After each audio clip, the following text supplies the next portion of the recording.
Bonjour, bienvenue dans ce nouveau numéro de C'est quoi le titre, la web émission de radio passionnée de musique sous toutes ses coutures. Aujourd'hui, musique et politique. La musique et la politique font-elles bon ménage ?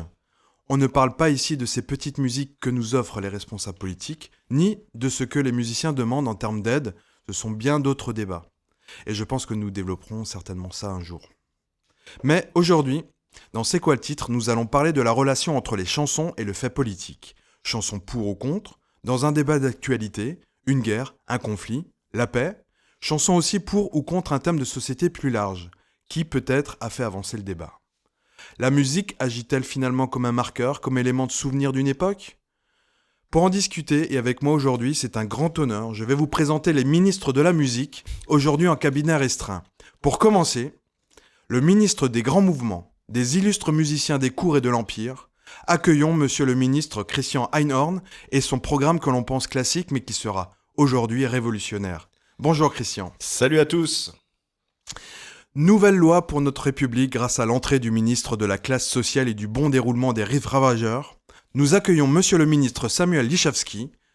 Bonjour Sam, est-ce que ton chat de cabinet musical Schrack prépare de bonnes mesures ? Eh bien, salut à tous, et Schrack est en pleine forme. Et nous n'oublions pas l'importance des langues françaises, ni de la valeur des belles mélodies qui font de nos sentiments des avancées sociales. Je vous prie d'accueillir monsieur le ministre de la nouvelle génération, du talent et des oreilles bien entretenues. Bonjour monsieur le ministre Cédric Quesnard. Bonjour Manu, bonjour à tous. Pour finir ce tour de table, et je propose que l'on ait une petite pensée à notre ministre des Affaires étrangères, Clément Baillet, en voyage officiel loin de nous.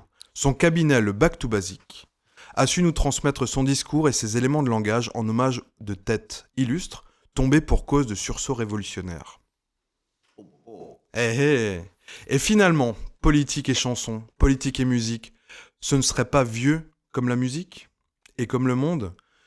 Pour en débattre et pour commencer notre tour de table sur ce sujet, je vous propose qu'on écoute un son venu d'un autre temps, la chanson de Roland. Attention, tiré de Wikipédia, c'est un exemple classique de chanson de geste, du latin gesta, action aventueuse, par le glissement de l'histoire à la légende et par la célébration épique des vertus de la chevalerie, de l'honneur féodal et de la foi.